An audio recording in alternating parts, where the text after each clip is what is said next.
அளவுக்கு மிஞ்சினா அமிர்தமும் நஞ்சும்பாங்க.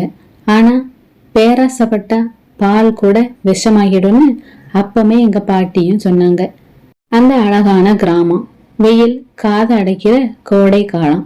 கிராமத்து நடுவே இருக்கிற ஆலமரத்து நிழல்ல கிராமத்து சந்தையும் கூடி பேசிட்டு இருந்துச்சு. அது மட்டும் இல்லாம அந்த ஊரோட மைய பகுதியில வசிச்சு வந்தா முத்தையா. முத்தையா சாதாரண ஆள் இல்ல, அந்த ஊர்லயே பெரிய பால் வியாபாரி. காலையில 5:30 மணிக்கு சைக்கிள் கேரியரோட இரு பக்கமும் பெரிய அலுமினிய பால் கேன்களோட அவன் வீதி வீதியா கடந்து போகிற வேகம் ஊருக்கே கடிகாரமாவே மாறி இருந்துச்சு.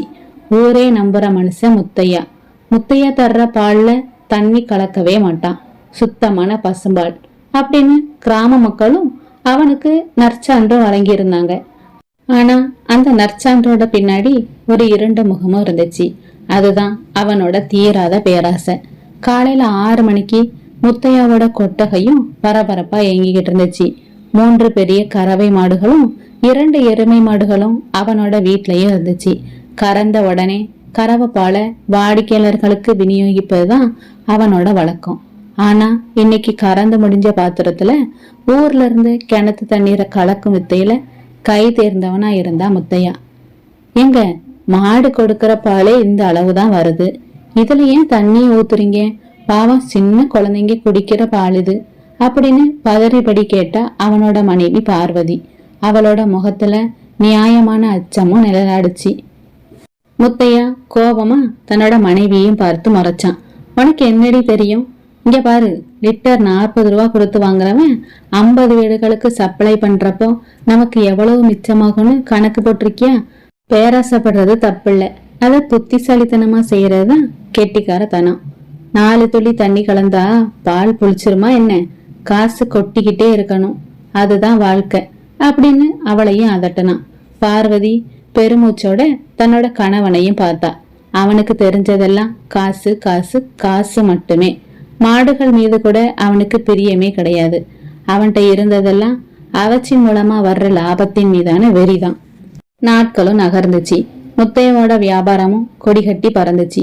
ஊருக்கு வெளியே ஒரு புதிய காலி இடமும் வாங்கி போட்டான். தங்க நகைகளும் பெருகுச்சு. உண்டியல் நிறையவும் ஆரம்பிச்சிச்சு. ஆனா அவன் சேர்த்த பாவமும் சேர்ந்தே வளர்ந்துச்சு. அவனுக்கும் தெரியல. ஒரு நாள் மாலை பொழுதுல மழைக்காலமும் தொடங்க போகிற குளிர்காத்தும் ஊருக்குள்ளேயும் வீசுச்சு. கிராமத்து முதியவர்கள் பஞ்சாயத்து திண்ணையில அமர்ந்து பேசிக்கிட்டு இருந்தாங்க. அப்போ ஒரு குரல் அந்த அமைதியையும் கிழிச்சிச்சு. என்னன்னு சொல்றீங்க? முத்தையா பால்ல தண்ணி கலக்குறானா? அந்த கேள்வியை கேட்டவன் ஊரோட புது பஞ்சாயத்து தலைவர் ராமசாமி. அவர் சமீபத்துலதான் நகரத்துல இருந்து ஊருக்கு திரும்பி கிராமத்து தொழில்களை பார்வையிட்டு வந்தாரு. ஆமாங்க தம்பி, ஆரம்பத்துல நல்லாதான் கொடுத்தான். இப்போ அவனோட சொத்து பெருசாக பெருசாக அவனோட மனசும் சுருங்கி போச்சு. பால்ல தண்ணீரை அள்ளி அள்ளி ஊத்துறான். ஆனா பயந்துகிட்டு யாருமே வெளியே சொல்ல மாட்டேங்கிறாங்க. ஏன்னா ஊர்ல அவனுக்கு இருக்கிற செல்வாக்கு அப்படி அப்படின்னாரு ஊர் பெரியவர் முனுசாமி. ராமசாமியோட கண்கள்ல ஒரு சிறு தீப்பொறியும் பறந்துச்சு. பணம் மனுஷனை எப்படி மாத்துது பாருங்க. ஒருத்தனோட பேராசை மொத்த ஊரையும் ஏமாத்துற அளவுக்கு போயிருச்சா? இத நான் கையும் களவுமா பிடிக்கிறேன் அப்படின்னு சபதமும் செஞ்சாரு. மறுநாள் விடியற் காலையில வழக்கம் போல முத்தையாவும் தன்னோட சைக்கிளை எடுத்துக்கிட்டு பால் விநியோகத்திற்கும் புறப்பட்டான். அவனோட முகம் வழக்கம் போல சிரிப்புடனும் உள்ளம் பணக்கணக்குடனும் இருந்துச்சு. ஆனா வழியில ஒரு பெரிய திருப்பத்துல அவனுக்காக காத்திருந்தாரு ராமசாமி. அவரோடு சில ஊர் இளைஞர்களும் இருந்தாங்க. நில்லுங்க முத்தையா, ராமசாமியோட குரலும் இரும்பு போல ஒழிச்சிச்சு. முத்தையா திடுக்கிட்டு நின்றான். முகத்துல திடீர் பதச்சம் தொச்சி கொண்டாலும் சமாளிச்சுக்கிட்டான். என்னங்க ஐயா, காலங்காத்தாலே வழிய மறிக்கிறீங்க, பால் வேணுமா?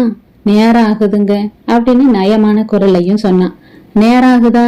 சரி, உன்னோட பால் கேன திறந்து காட்டு முத்தையா, இன்னைக்கு ஒரு சோதனை பண்ணி பார்க்கணும் அப்படின்னாரு ராமசாமி.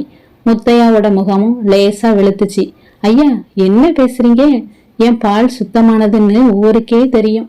தெரியும் தெரியும், அதனாலதான் சோதனை பண்ண சொல்றேன், தரங்க. இளைஞர்கள் விடாப்படியா முத்தையாவை சுச்சி வளைச்சி கேனோட மூடியையும் திறந்தாங்க. ராமசாமி ஒரு சிறிய கண்ணாடி பாத்திரத்துல பாலையும் அள்ளி அதுக்குன்னு கொண்டு வந்த லாக்டோமீட்டர் என்ற பால் அளவை சோதனை செய்யற கருவியையும் அதுலயும் விட்டாரு. சில வினாடிகளுக்கு பிறகு அந்த கருவியோட முள்காட்டிய அளவை பார்த்து ராமசாமியும் சத்தமா சிரிச்சாரு. முத்தையா, நீ வியாபாரி இல்ல, பெரிய ஏமாச்சுக்காரன்.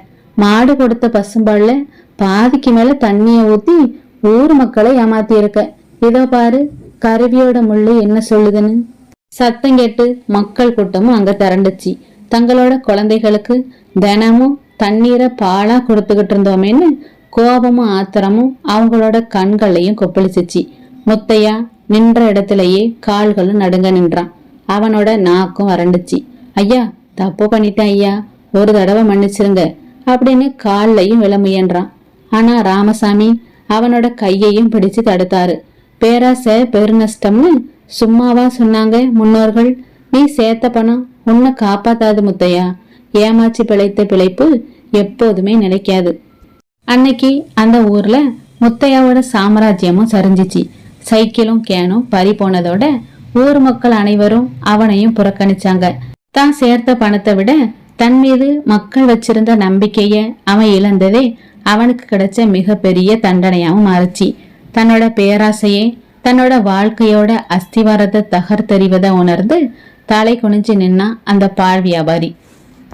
இந்த கதை உங்களுக்கு பிடிச்சிருந்தா லைக் பண்ணுங்க, ஷேர் பண்ணுங்க. இது போன்ற கதைகளை பார்க்கறதுக்கு மறக்காம இந்த சேனலை சப்ஸ்கிரைப் பண்ணிக்கோங்க. அது மட்டும் இல்லாம உங்களுக்கு எந்த மாதிரி கதைகள் வேணுங்கிறத கமெண்ட் செக்ஷன்லயும் கமெண்ட் பண்ணுங்க. நன்றி.